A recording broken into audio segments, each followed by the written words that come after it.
All right. This is part 2 of 15.1. All right. So what we're trying to do is we want to try to evaluate logarithms by thinking of them in their alternate form of exponentials, right?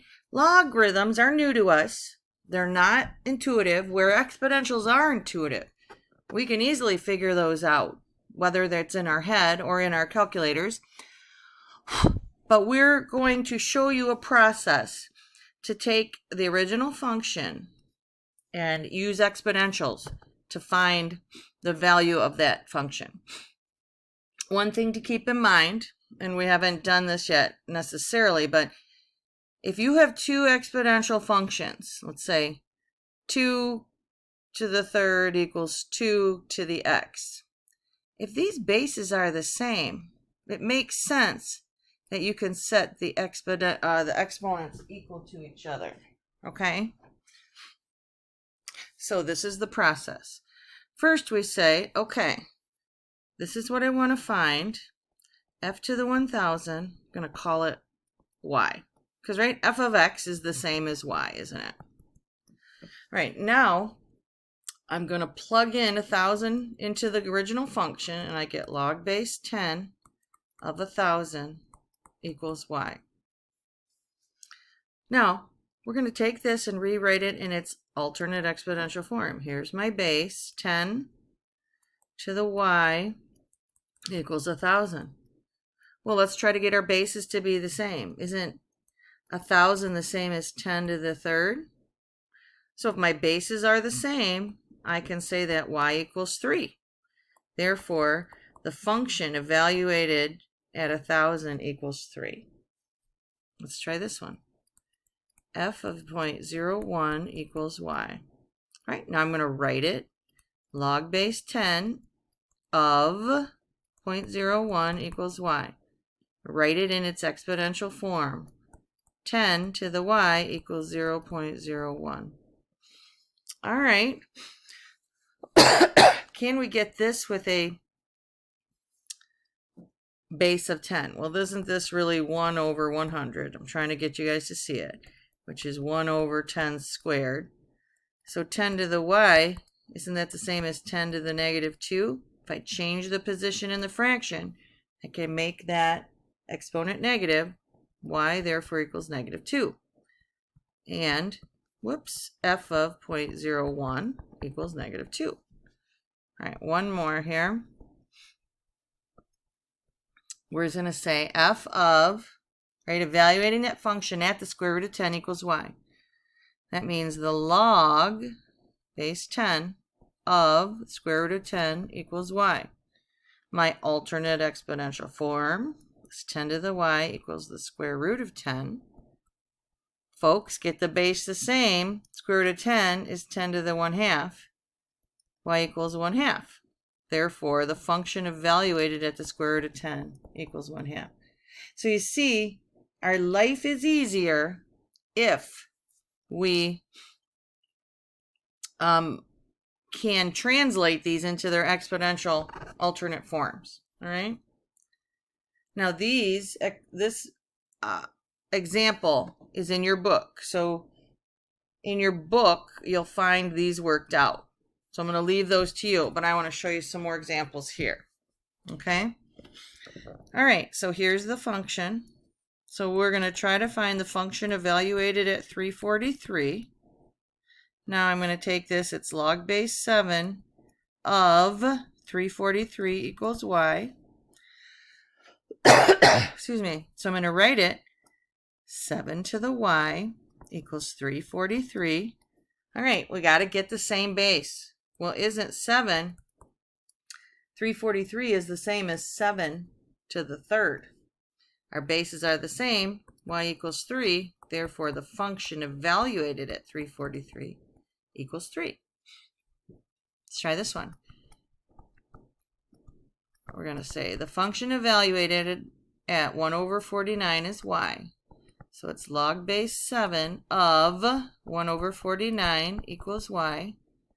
7 to the y equals 1 over 49. right? 1 over 49 is just 1 over 7 squared, isn't it?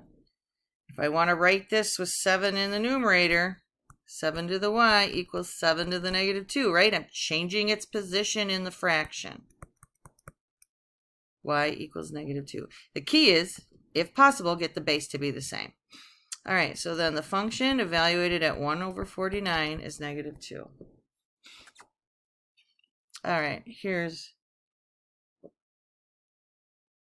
all right, so if I say the function evaluated at the square root of 7 equals y, you guys should see this one coming, right? Log base 7 of the square root of 7 equals y. 7 to the y equals 7 square root. Guys, if the base is the same, isn't that 7 to the 1/2? Y equals 1/2. Therefore, the function evaluated at the square root of 7 equals 1/2. Being able to look at these as exponents, exponential functions, is going to be really helpful. All right, let's look at our calculator. So along the left-hand column of your calculator, you have this log button. This is log base 10. They call it the common logarithm because it's the most common logarithm. We don't have to write base 10. Similar to when we take a square root, we don't have to write the 2 because that's the most common one. But if we're taking a cube root or a fourth root, we have to write it. So the common logarithm is base 10. So they want us to be able to, calculate it, in this case, the common log of 13, and we get an answer, and then check it by using its exponential function. So we're saying, we're doing this. The log base 10 of 13 equals some number. Its exponential form is 10 to the y equals 13. So we think y on our calculator is 1.14. If I go back in, and what they did here was they said 10 to the 1.114, excuse me. Does that equal close to 13? It sure in the heck does. Bam, it worked. Now, on this side,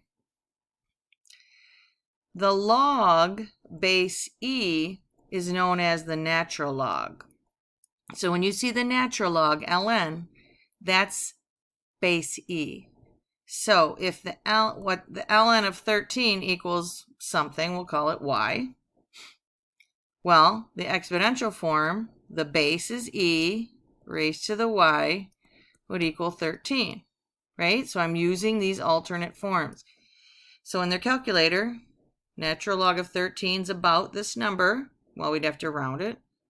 Then if we plug that in here, e to the y, we do indeed get 13, and it works.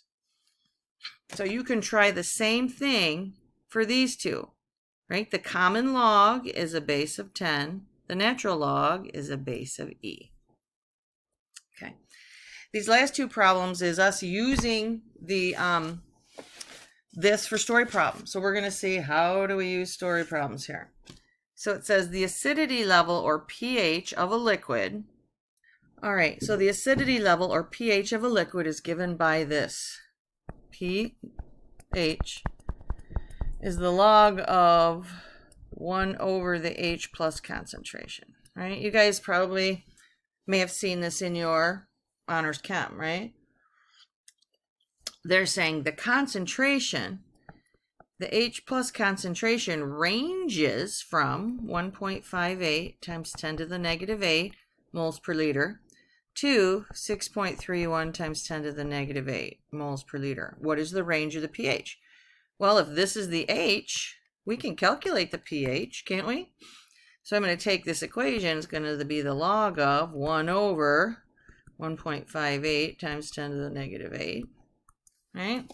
So if I plug that in, this pH is about 7.8, all right? And if I come over here and I plug this in, right? This number is about 7.2. Whoops, 7.2. So if the H plus concentration ranges here then the pH ranges from 7.2 to 7.8. Right? This is basically a take the values, plug them in and chug, what I call a good old plug and chug. Right? All right, one more. This is number 13. We're going to see if we can get the answer. I'm going to actually put this one in a separate video so I can get this work up for you. So hold on.